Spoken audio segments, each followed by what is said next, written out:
C Joseph Vijay எனும் நான்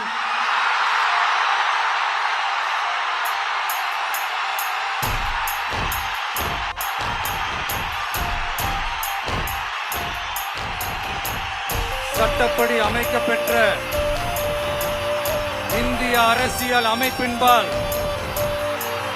உண்மையான நம்பிக்கையும் மாறா பற்றும் கொண்டிருப்பேன் என்றும்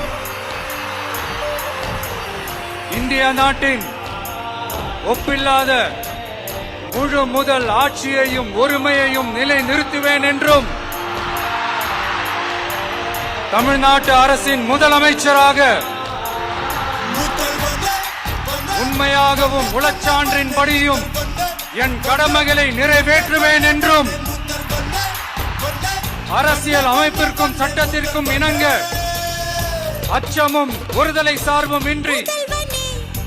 விருப்பு வெறுப்பை விலக்கி பலதரப்பட்ட மக்கள் அனைவருக்கும் நேர்மையானதை செய்வேன் என்றும் ஆண்டவன் மீது ஆணையிட்டு உறுதிமொழிகிறேன்.